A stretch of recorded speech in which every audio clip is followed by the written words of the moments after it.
So does anyone else just splurge on the weekends and eat their weight in chocolate? Because I feel like at any moment I might actually turn into a chocolate bar. Actually, it wasn't even a chocolate bar. It's those freaking single Reese cups.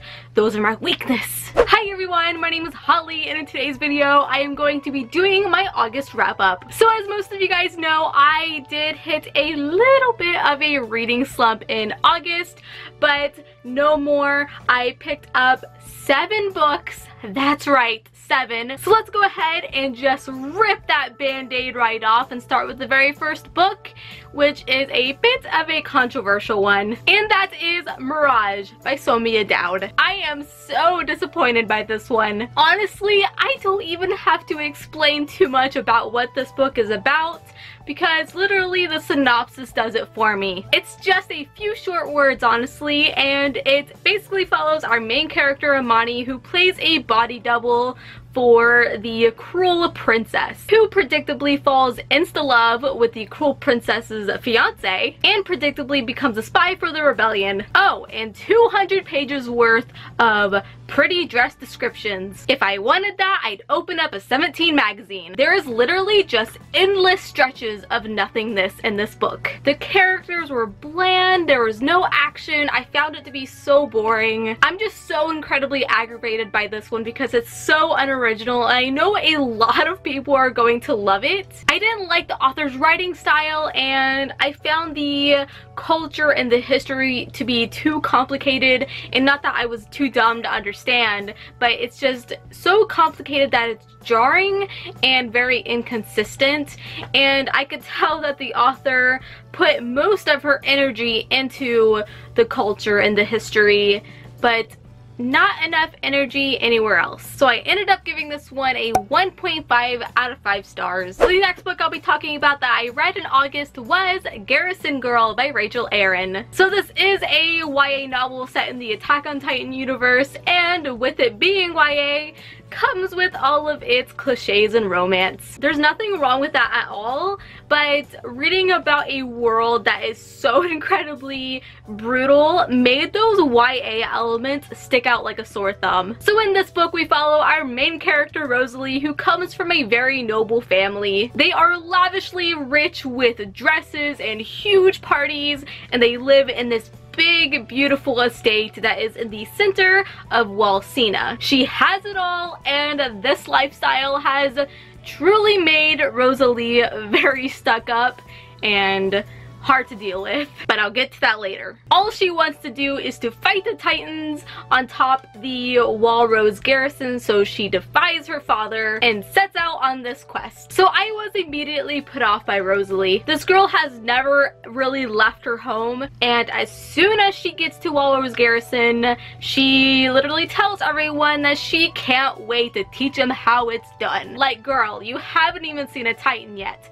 Calm yourself. At one point she wanted to report a veteran soldier for yelling at her, and she's disgusted by people who want to shake her hand. A freaking handshake? Are you kidding? There are many sentences of her trying to put on her best big smile, and I totally get the notion that this character is supposed to be out of touch with reality, but my Hufflepuff senses were triggered. I think having watched the show, I know the true dangers and consequences of fighting these Titans, and seeing a newbie character kind of just waltz in and be like, hey, this is gonna be easy, sweat off my shoulder, I'm gonna fight all these Titans, I'm gonna show you guys exactly how it's done. It ruffled my feathers, but thankfully, this character does get so much better throughout the book. She starts to learn more about herself, and she begins to be very likable, and I started to root for her. I was honestly very happy and satisfied with the Titan action. It's very fast-paced, and honestly the author knows exactly what she's talking about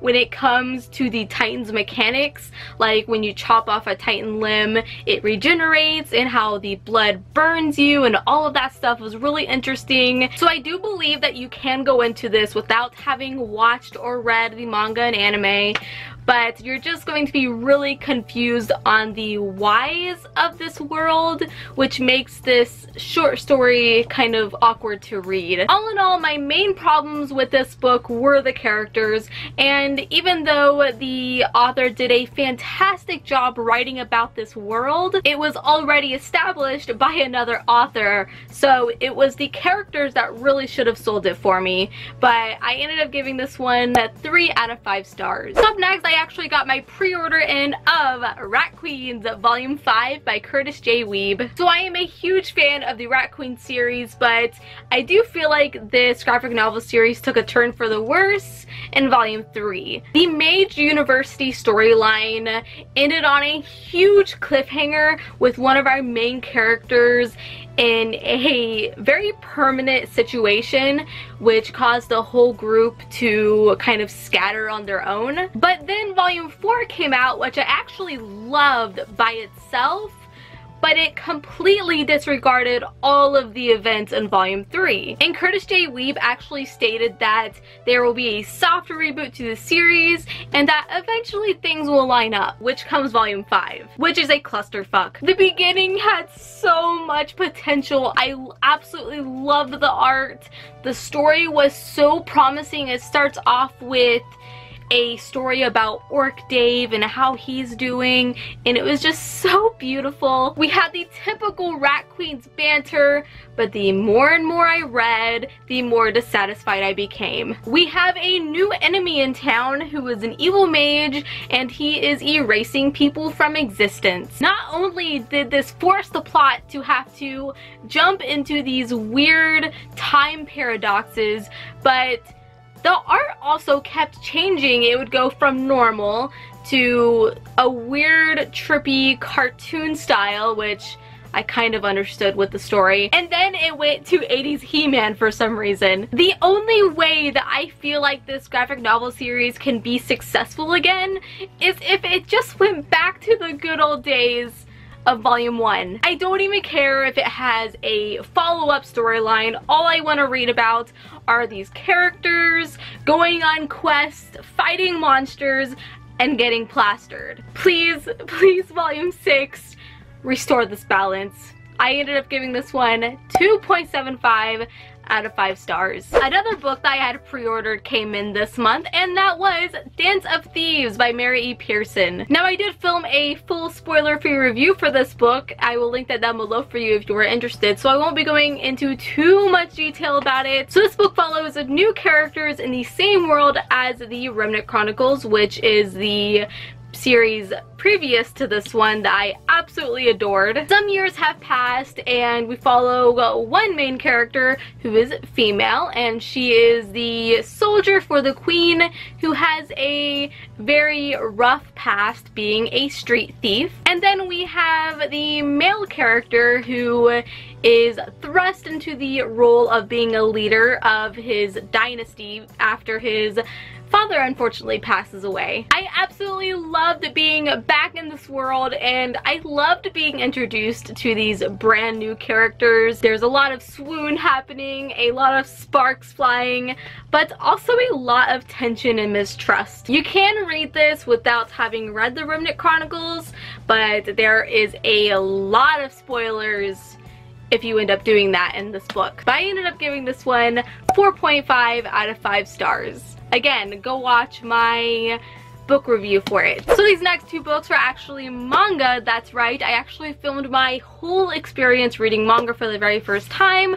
I'll link that video down below as well. I highly recommend watching it. It's really funny, and I had my boyfriend actually pick out these manga. So the first one I have here is The Seven Princes of the Thousand-Year Labyrinth, Volume 1. So this manga was pretty interesting, and it follows a boy named Iwan, I believe, and he suddenly wakes up in what looks like the bottom of a well, having absolutely no memory on how he got there. He eventually meets a group of men who are all kind of famous in some shape or form, and they are all in the similar predicament. They soon find out that they are in the real Thousand-Year Labyrinth in a sick game to find out which one will be emperor next. It was pretty good. I personally couldn't connect with really any of the characters, which was my main problem. I did find it funny. It's mostly just following these characters while they run around a maze that's trying to kill them. And it also had a touch of murder mystery, which I wasn't expecting. I don't know, it's really hard for me to review manga since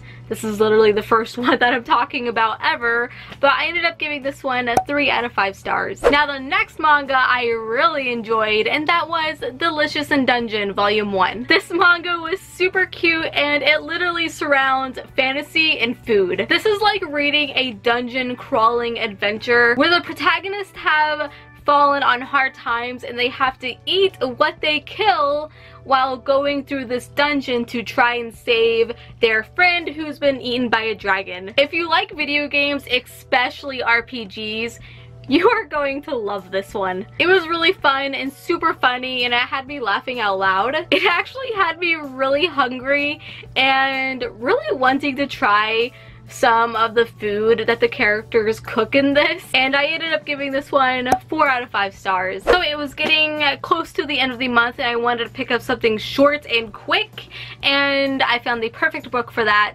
and that was Out of the Easy by Ruta Sepetys or Sepetys, again, can't remember which one. So this book takes place in the 1950s in the French Quarter of New Orleans, and it follows a young girl named Josie who is the daughter of a prostitute, but she desperately wants out of this life and she wants to go to a very prestigious college. Josie is a fantastic main character. She is very book smart because she also runs a bookstore, and she is also street smart, which she has to be, being in this very dangerous environment with a lot of enemies actually. We also have some side characters like Willie, who is the businesswoman who runs the brothel that Josie works at. I actually adored this character, Willie. She's really fun to read about. She's like really hard-edged and kind of badass. She stole my heart actually. Honestly, like most of the characters stole my heart in this one. What I didn't expect is that not only is this a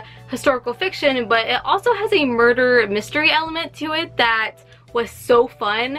Honestly, this book didn't really have many slow moments at all. There was always something that I was looking forward to, and it just had me flipping the pages, and I really enjoyed this one. I ended up giving it 4 out of 5 stars, and I can't wait to read more of Ruta's books, especially Salt to the Sea, which I own, so I can't wait to go into that one. And those were all the books that I read in August. Tell me down below some of the books that you read. I would love to know. Don't forget to give this video a big thumbs up for me and subscribe if you haven't. I upload videos every single week, and until we meet again, happy reading.